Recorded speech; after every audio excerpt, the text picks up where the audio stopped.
In the last lecture, we have started to discuss about the boundary conditions of electrostatic fields.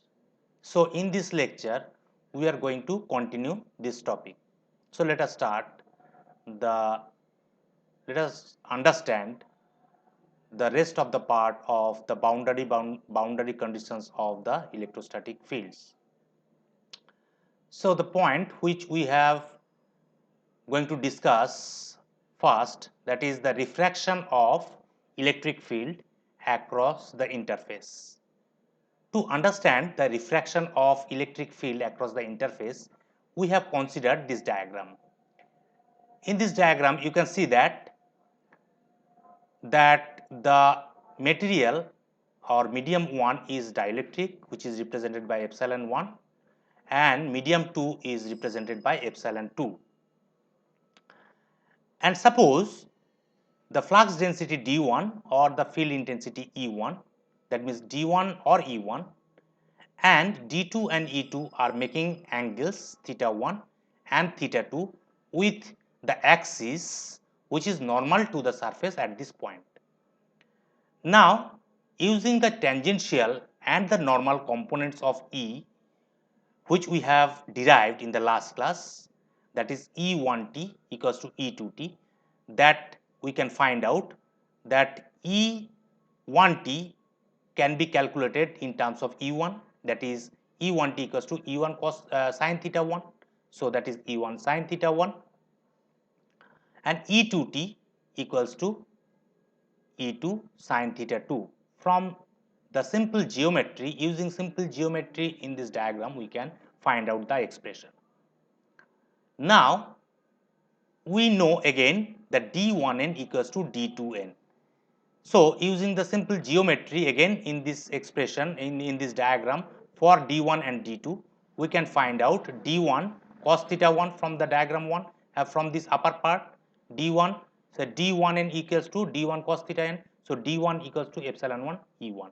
Similarly, D2n we will get epsilon 2 E2 cos theta 2. Now, dividing this 12.1 by the expression 12.2, and here students, the equation number here is given, it is wrongly written, it will be 12.1 by 12.2. We get the expression, you can see that by dividing this 1 by 2 we get this expression. So, by cancelling this E1 we will get tan theta 1 by epsilon 1 equals to tan theta 2 by epsilon 2.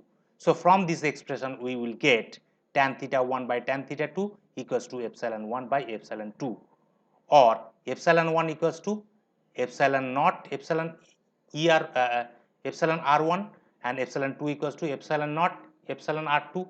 So, epsilon naught cancel out. So, ultimately we will get expression 12.4, which is the law of refraction of the electric field at a boundary of dielectric material, where we have considered the free charge is rho s equals to 0.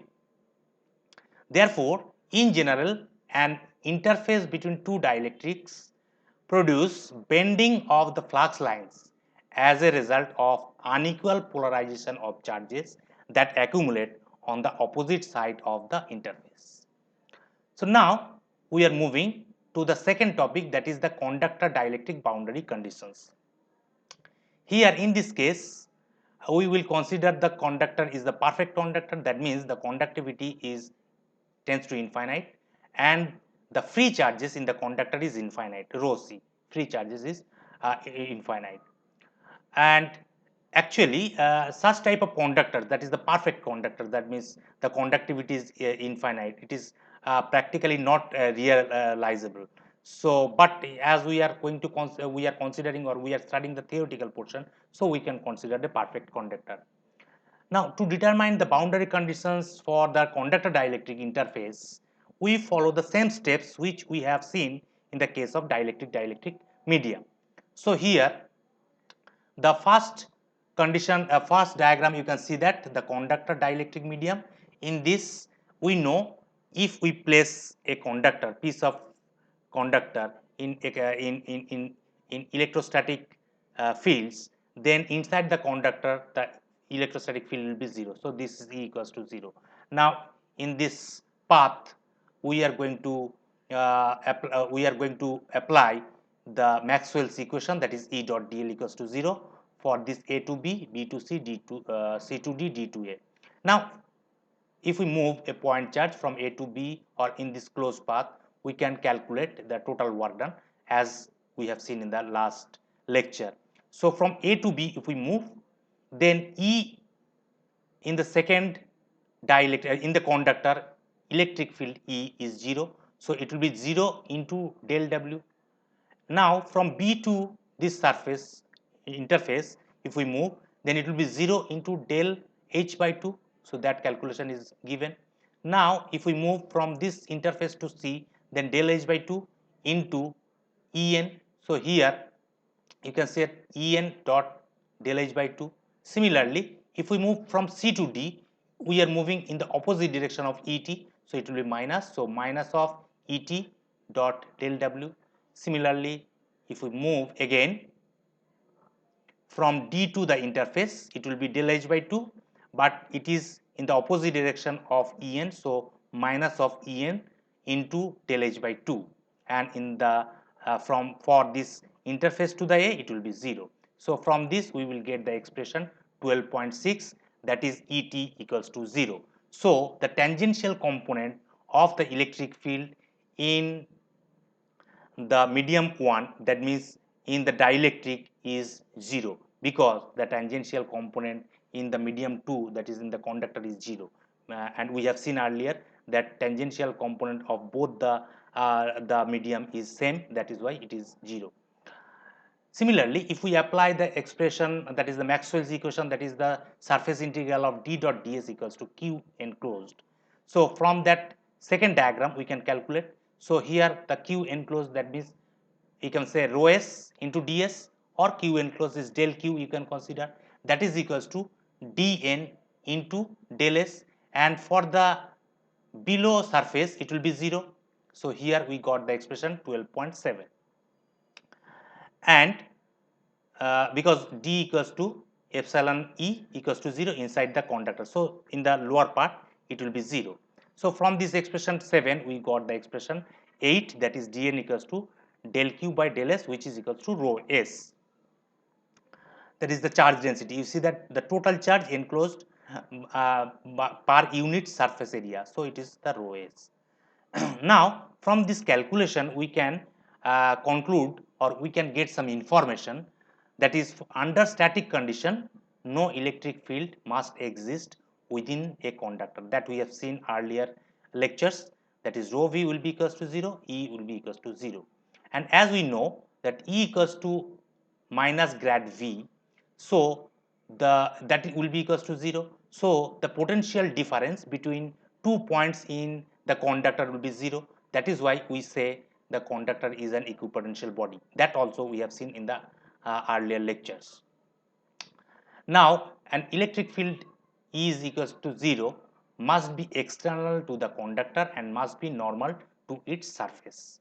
That we have seen in the case of conductor dielectric material. So dt equals to 0, or dt can be calculated as epsilon naught epsilon r et, which is equals to 0, and dn equals to rho s, or dn equals to epsilon naught epsilon r en equals to rho s.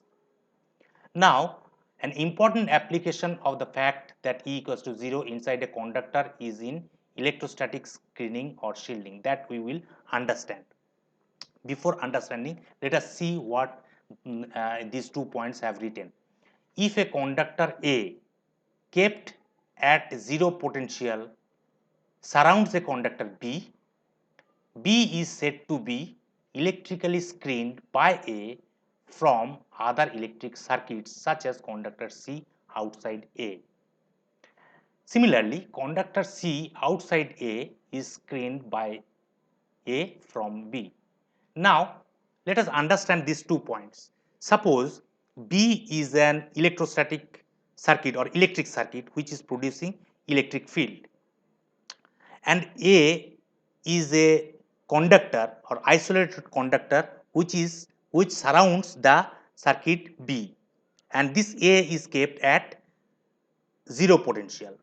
Now now outside the A there is another electric circuit which is also producing the electrostatic field or the electric field.